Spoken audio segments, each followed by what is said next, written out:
Coach's Corner is presented by Roanoke Valley Harley Davidson. Stop by their store on Peters Creek Road for new and used motorcycles, service and repair, along with Harley Davidson clothing and collectibles.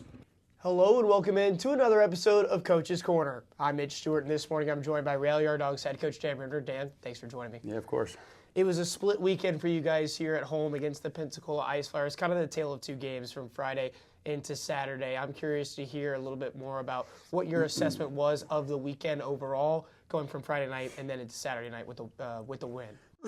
Yeah, it was really a tale of two teams as far as our team. Friday, whether it was a lack of focus, preparation, or concentration, or whatever, individually we didn't perform at even a decent level across the board throughout our lineup. We went through 40 to 50 clips of guys that had just execution issues. We couldn't make 10, 15, 20-foot passes with no pressure on us, either throwing it ahead of them, throwing it in their skates, not picking up the clean pass. It was hot in the building, ice got poor, but both teams are playing on the same ice, and we need to have that execution to have an opportunity to hang on to the puck and create some offense. So, it's wild when you look at stats, and we're looking at the way we outshot them even on Friday too, and we had a ton of shots on net.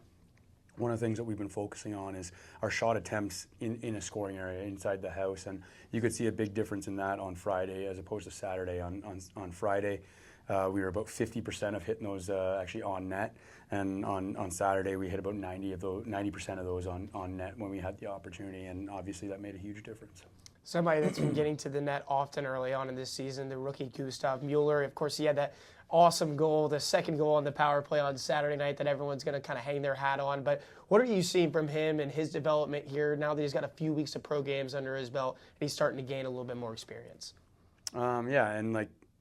Very skillful goal, a bit of that flashy goal, but it's funny. The things that we're noticing about him are actually the exact opposite. He's playing the hard game. He's using his body really, really well. He's going to the front of the net where he's taken a bit of abuse, and now he's getting rewarded for it. It's awesome that he has that skill part to his game, but I'm really impressed by the way he uses his physicality. Now, Tommy Minicello, he's a player that when you acquired him last season, we knew that he was a 40-point-plus per game scorer 2 seasons in a row now. He seems to have gotten it going as well on Saturday night. How important is it to have another one of those veterans in the lineup that can produce for you in the point column, but also kind of gets the gist of what this league is all about and what you have to do to win games?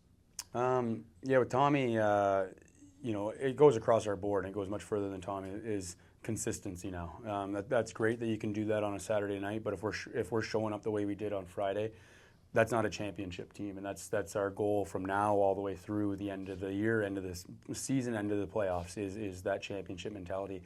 We have to find consistency. We can't have the performance we did on Friday night throughout our lineup, and then guys show up in a big way on Saturday and the weekend prior to.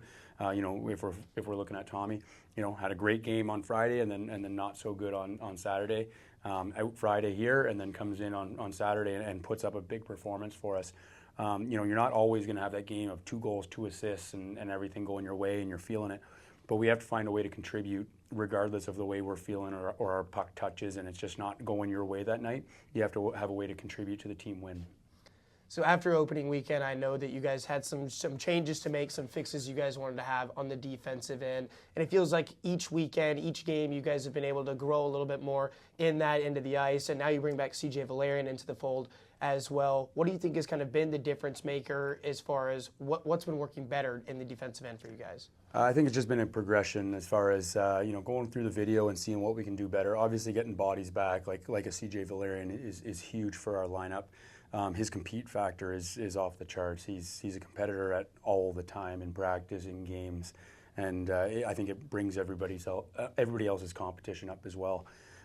As far as the big adjustments, it's really just been harder and heavier in the house. We thought early in the year we were playing a little bit of summer hockey still and able to make those adjustments and see areas where we can be heavier, we can box out earlier. And when somebody's cut into the house and we have an opportunity to be heavy on them, we want to go through them and making sure that our guys understand that that's what we're looking for.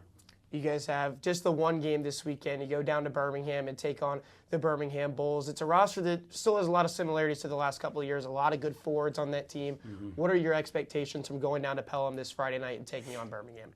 With one this weekend, we're looking obviously for 2 points or bust. Going down to their building and very skilled Birmingham team. You're right. They look very similar to how they have the last couple of years. They've done very well the last couple of years regular season, and a ton of talent. If we want to play run, if we find ourselves playing run and gun with a team like that, you usually end up on the wrong end. So, we're going to look for owning the puck possession, keeping it away from their high speed up and down the ice, their transition game. So, we're going to try to bog them down, own that ozone possession for most of the game. Well, Dan, thanks for your time. Best of luck this weekend. Thanks, Mitch.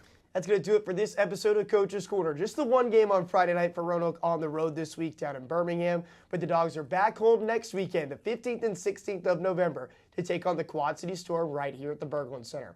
Thank you so much for tuning in, and we hope you have a great rest of your day.